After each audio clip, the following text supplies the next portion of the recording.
Sacco and Feliz, New York and New Jersey's premier attorneys at law. Their team brings decades of experience across a wide range of practice areas. Whatever life brings, they're your legal team. From everyday matters to complex cases, they've got you covered with the experience you need and the results you want. Because when life gets complicated, they make it simple. SaccoFeliz.com. SACCOFILLAS.com. 2 C's, 2 L's.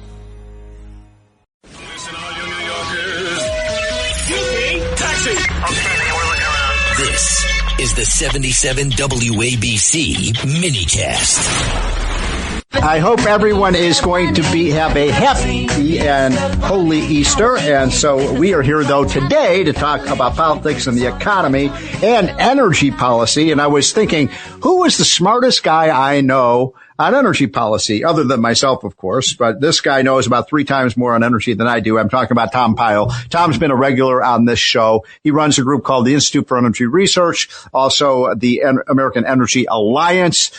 We work almost, we work in the same office because our Unleashed Prosperity leases space from Institute of Energy Research, so we see each other every day. Tom, thanks for joining.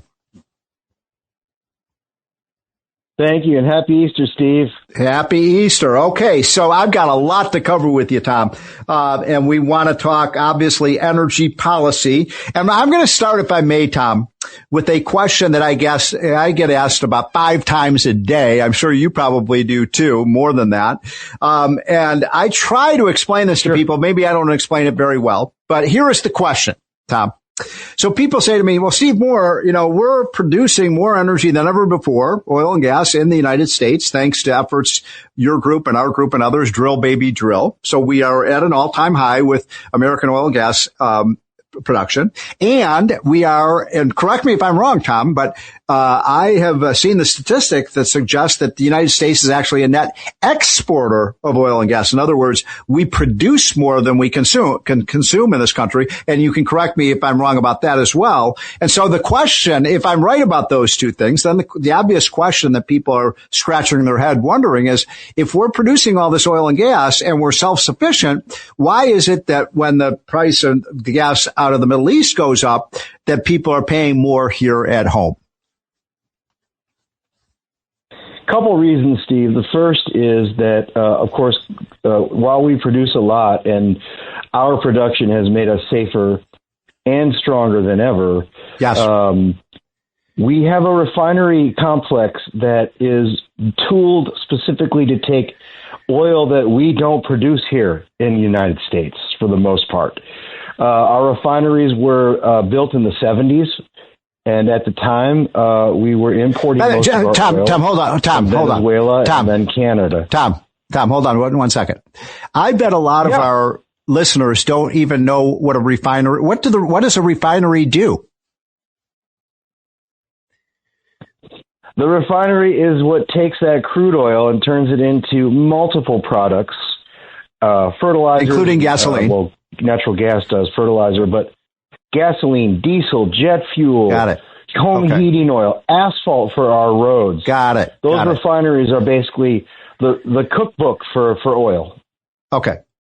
So we need them. So the issue there is we have to, we need them, and we still have to import oil from other places, even though we're the largest producer, simply because those refineries don't take that oil. Okay, so that would explain why the price is high now? Well, it explains why just because we produce it doesn't mean we're not isolated from the global price of oil, and that's the issue. Yeah. Okay. So Tom, if a global commodity, and it's right. So if we produce, so one of the problems, and you've written about this, I've written about it, is we need more refineries in this country? Is that right? We do. Luckily, we've got a new one coming in Texas, and that refinery is going to produce 100% American oil, gasoline, and other products from American oil, and that's where the direction that we need to head is. We need to build new refineries, and we need to have them take our oil so that we don't have to worry as much about the global price.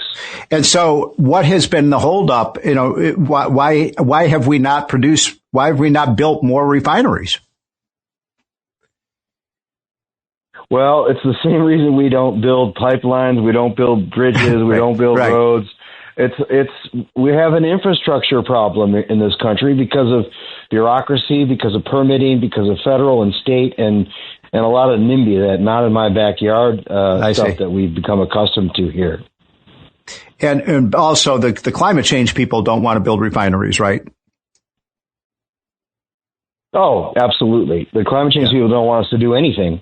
Right. They don't want pipelines. They don't want refineries. They don't want LNG terminals. By the way, how are we doing on pipelines? Much better, thanks to President Trump. We've cleared a lot of the backlog from the Biden era, and they are building out the infrastructure now. But the problem with that, too, is a lot of states block them, too. New York, for example, blocks pipelines to the Boston area, Massachusetts, New England states, and so we have to import natural gas, for example, when we have all this natural gas in Pennsylvania, but New York won't let it go through their state. So even if we fix the problems at the federal level, we still have blue state governors who are still singing the climate hymnal.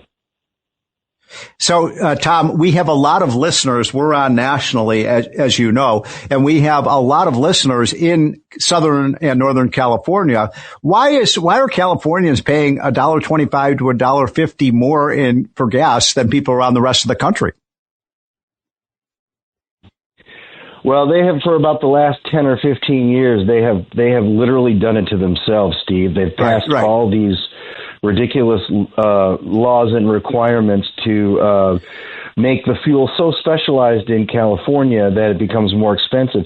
The other thing that they've done is they've stopped drilling in their own state, and they import, in fact, most of their crude from the Middle East. And so they're the ones who are, in the United States at least, impacted the most by the closure of the Strait of Hormuz. Right. So, Tom, we have to take a quick break. Can I hold you over for another segment? You bet. Okay, folks, this is the More Money Show. That's Tom Pyle, one of the experts on energy policy in America, and we will be right back. How about that one, folks? Frank Sinatra and Judy Garland in the Easter Parade. That's my favorite Easter song. I hope you're having a wonderful Easter weekend. I hope the sun is shining wherever you are on this Saturday before Easter. I hope you're going to have a wonderful Easter tomorrow. So I want to get back to Tom Pyle. Tom Pyle is an expert on energy policy. We were having a discussion with him earlier before the break, and I held him over because he's just got so much information about what's going on in the energy world. Tom, thanks for holding over. Now let's get to the future. I've been saying, Tom, that I believe that when the Straits of Hormuz are open, and hopefully that will be very soon. I'm not a military expert, but it looks like things are going well in that area in terms of getting that Straits of Hormuz open. When that happens, Tom, how much will the gas price fall in the U.S. and how fast will it happen? Yeah, it's a good question. And much like the good jobs report we saw, the futures markets are actually telling us that they're anticipating an end to the closure of the strait. Futures prices for oil in June is trading almost $13 or $14 cheaper than for May, which is a good sign. And I think what you're going to see is, I think you'll see the gas prices will plateau here. And I know it's people are hurting, obviously, but I think it's temporary. As these prices, as these futures markets bear out, I think that they're seeing a light at the end of the tunnel here on the strait. And so I've been saying, Tom, that I think we could, in about 3 months' time or so, maybe I'm overly ambitious here, that we could see the gas price right back down close to where it was before, where people were paying, $3 or so a gallon nationally. Yeah, it won't happen overnight, Steve. These things take time, as you know, but this is simply a temporary result of this war and this conflict, and prices will resume their downward trajectory just like they were prior to the invasion. A couple of weeks ago, the infamous biologist Paul Ehrlich died, and that Paul Ehrlich was the author of this group called this very, very famous book, sold millions of copies, called The Population Bomb. And he predicted, that book I think was written in the late 1960s, around 1968 or so. And he predicted in that book that the world was going to run out of energy. Are we running out of energy? No. In fact, we've done this for a long time, as you know, and in the history of estimating our oil and gas reserves in this country and around the world, they've never been revised downward. Wow. We always find more, Steve. And the interesting thing is just all the damage that way of thinking has caused over the years. This whole myth of scarcity has resulted in a lot of bad policy, which, thankfully President Trump, with his energy dominance agenda, is working to unwind. So I have two final questions for you, and I think they're both important. I want to start with one, which is that in the 1970s, when we saw the biggest spike in energy price in real terms in the last 75 years or so, the government did all these things like windfall profits taxes and other, crazy policies like odd even license plates and so on to fill up your tank. Are we headed back to those policies, and did they work? Oh, no, they didn't work at all. In fact, they made it worse. They made it worse, yeah. Yep. The best policy is to let these markets work, let them flourish, and let us produce. As you mentioned in the first segment, we're the number one producer of oil in the world. That's only a recent phenomenon, thanks to our ability to produce those resources through new technology and innovation. And, I would have been unthinkable a generation ago to even contemplate taking Iran's ability to produce nuclear weapons off the table. So, prices are high now, but a lot of this, is being driven by the fact that we can't have a nuclear Iran, and so hopefully we'll get through this in the short run here and get the economy cooking again. In our last minute and a half, I'm talking to Tom Pyle, who is the president and CEO of the Energy Institute Research. Tom, a nuclear power, I think we're all in favor of nuclear power, but I'm a little worried, and look, I think nuclear power is a great way to get energy, but I'm a little worried that the government seems to want to throw all these subsidies to the nuclear power industry now, and I worry that could ruin the industry. I mean, why can't we produce nuclear power without all these federal subsidies? We can, Steve. I think old habits die hard, and unfortunately, this is a bipartisan problem. Yeah. Everyone thinks that the government has to get involved in these things, and they end up creating dependencies and distort markets. Well, Tom, it didn't work for solar and wind power. Heck no. Yeah, right. So I'm just worried about that. It is a little bit of a.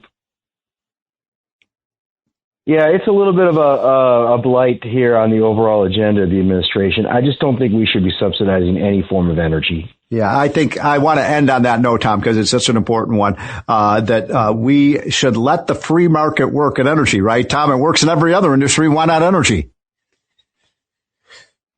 100%. Absolutely.